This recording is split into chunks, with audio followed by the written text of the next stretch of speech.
नमस्कार, आप देख रहे हैं समर्थ सहारा न्यूज। आपके साथ मैं हूं वैशाली।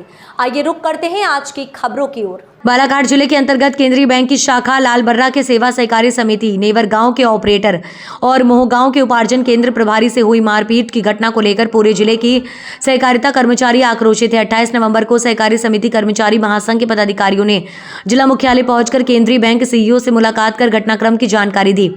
महासंघ पदाधिकारियों का कहना है कि यदि प्रशासन द्वारा मारपीट करने वाले आरोपियों पर कड़ी से कड़ी कार्यवाही नहीं की गई तो उपार्जन कार्य नहीं किया जाएगा और कर्मचारियों के आत्मसम्मान के लिए जिले में उग्र आंदोलन किया जाएगा। सहकारिता कर्मचारियों ने आरोपियों पर जल्द से जल्द कार्यवाही करने की मांग की है। समर्थ सहारा के लिए बालाघाट से पूनम राउत की रिपोर्ट। नंदकिशोर दशरथ जी, खरीदी प्रभारी मोहगा। दशरथ जी, आज आप लोग यहाँ पर इकट्ठा हुए हैं, किस लिए इकट्ठा हुए हैं? क्या कोऑपरेटिव बैंक में इकट्ठा हुए हैं आप लोग? पूरे सोसाइटी प्रबंधक हो गए, किस संबंध में इकट्ठा हुए हैं?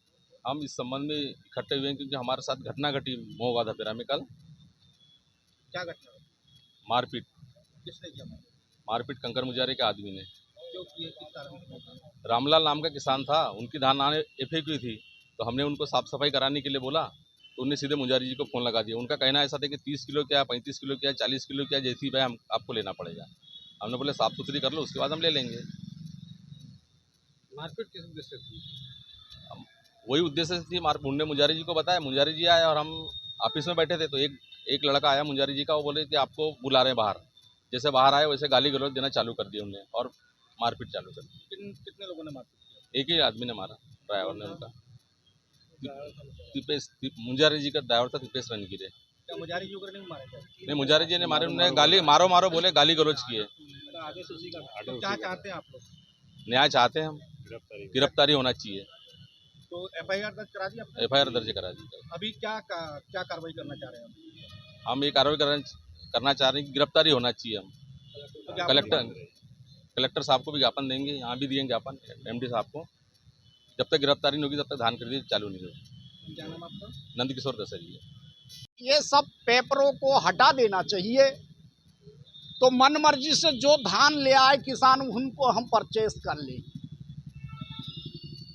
संज्ञान में मेरे यही बात आई है कि मोहगांव धपेरा में जो वारदात हुई, हमारे उपार्जन प्रभारी को ये ट्रेनिंग दी गई थी कि इस मापदंड में आपको धान खरीदना है और वो पटल पर भी बड़े बड़े अक्षरों में बैनर भी लगा हुआ रहता है। हर किसान पढ़ा लिखा है, परंतु ये विद्वान पढ़े लिखे नहीं है। बोलते हैं जिसकी लाठी उसकी भैंस। बड़ा खेत का विषय है श्रीमान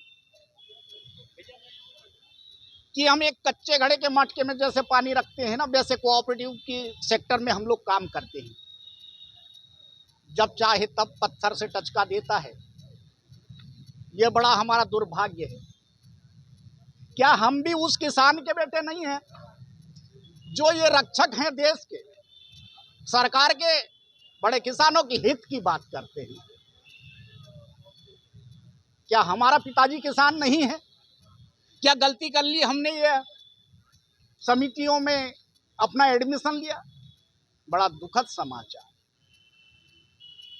और सारे मापदंडों को ताक में रखते हुए इतने वरिष्ठ लोग बड़ी बड़ी पदवी में लिए हुए, ये पूर्व सांसद रह चुके हैं। सरकार इनके द्वारा ही चलाई जाती है,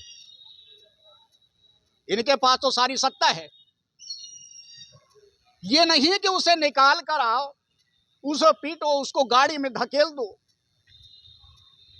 ये दुस्साहस करने का पावर किसी के पास नहीं होना चाहिए मेरे ख्याल से। मैं पढ़ा लिखा तो कम हूं, लेकिन ऐसे विद्वानों ने अपनी जो भूमिका निभाई है, ये बहुत घिनौनी हरकत है। अगर किसी के भी संज्ञान में आती है तो बड़ा तुच्छ हिसाब से देखता है। अरे बहुत सारे मापदंडों के तहत आप सस्पेंड कर देते, टर्मिनेट कर देते, आपके पास पावर है, सेवा मुक्त हो जाता हमारा कर्मचारी। यदि ऐसी अदालत, ऐसा अगर खींचो मारो यही वाला कानून होता तो ये इतनी बड़ी कोर्ट और कचहरी नहीं होती और ये लायर नहीं होते। परंतु जो हरकत की है ये बड़ा दुर्भाग्य का विषय है और हमने इस बात को संज्ञान में लिया है पूरे जिले ने लिया है, पूरे जिले के कर्मचारियों ने 1000 कर्मचारियों ने लिया है, 126 सोसाइटी में जितने कार्यरत कर्मचारियों ने सबने अपने दिल पे लिया है। आज उसके साथ नहीं, वो मेरे साथ घटी है। और ऐसा दुस्साहस करने वाले व्यक्ति को यदि हमें न्याय नहीं मिलता है, सरकार ने तो आज अलर्ट जारी करी है वर्षा के कारण, 1 तारीख तक जिले का उपार्जन, पूरे प्रदेश का उपार्जन बंद किया है, ये आदेश है। परंतु श्रीमान ये अवगत कराना चाहते हम कि जो घटना हमारे साथ घटी है, अगर इसको न्याय संगत हमें इसका परिणाम नहीं आता है, हमें राहत नहीं मिलती है, तो कौन करेगा ऐसा उपार्जन। आज 50% उपार्जन हुआ है, 50% उपार्जन। कौन कहता नीति, आज हम नीति के अनुरूप काम करते हैं श्रीमान, और ये तकलीफ आज हमारा 12-12 बजे रात तक कहाँ नियम में लिखा है। आज दूसरे जगह देखो 8 घंटे नौकरी करते हैं, इतनी अल्प वेतन में शासन की इतनी महती योजना को जन जन तक पहुंचाते हमारे कोऑपरेटिव के कर्मचारी है, और इनके ये हाल है। यही बड़ी बड़ी हाथ करके नेता अपनी बात सामने रखते हैं, और सामने रखने के बाद चाहते हैं आप लोग? हम ये चाहते हैं कि जिनने हमारे साथ गद्दारी की है, इनके अविलंब गिरफ्तारी होना चाहिए।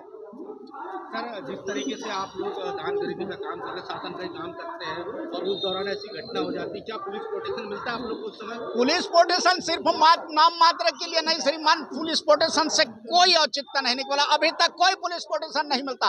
इतनी बड़े जन सैलाब में खरीदी होती है, नाना प्रकार के लोगों से निपटने पड़ते हैं, उसके बावजूद भी कोई पुलिस प्रोटेक्शन नहीं होता। और पुलिस प्रोटेक्शन अगर 2 लोगों का मिल भी गया तो इतना बड़ा सैलाब नहीं चलता। जब तक ऐसे नरसंहार करने वाले सम्रासुरों को अगर कार्रवाई, उचित कार्रवाई नहीं होती, तब तक कोई संरक्षण हमें नहीं मिल पाता है। हमको कुछ नहीं चाहिए, हमें न्याय चाहिए, और हमारे साथ जो कृत्य किया गया है उनकी गिरफ्तारी चाहिए। अभी आगे क्या कदम रहेंगे आप? आगे कदम यही है हमारे कि अभी तो आज अवकाश है, कल भी अवकाश है, देखते हैं इन दिनों में क्या होता है। FIR हो चुकी है, इस पे क्या अमल करती है, मंडे से हम स्टेप लेंगे। अभी आपने आरसी पटेल जी महाप्रभु के साथ में बैठे, क्या चर्चा हुई? बैठने का एक उद्देश्य ये था कि श्रीमान आपके संज्ञान में हम लाते हैं, आपके संज्ञान में लाते हैं, और यही कोऑपरेटिव की वानर सेना आपकी है। इनको न्याय मिलना चाहिए, हमारी गुहार है। अगर न्याय नहीं मिलता तो आने वाला समय विकराल रूप में ये बालाघाट, यदि बालाघाट से नहीं संभल पाएगा तो संभाग आएगा, और संभाग से भी नहीं बन पाएगा तो प्रदेश आएगा, परंतु हम इनको छोड़ेंगे। क्या धान खरीदी बंद हो जाएगी इस दौरान? ये तो समय बताएगा। यदि कार्रवाई नहीं होती तो ये समय बताएगा, मैं आज कुछ नहीं बता पाऊंगा। लेकिन आग लग चुकी है, ये बूझेगी नहीं जब तक उसका परिणाम पॉजिटिव। इस खबर में फिलहाल इतना ही। आगे की तमाम अपडेट्स के जानने के लिए जुड़े रहें समर्थ सहारा न्यूज़ के साथ। नमस्कार।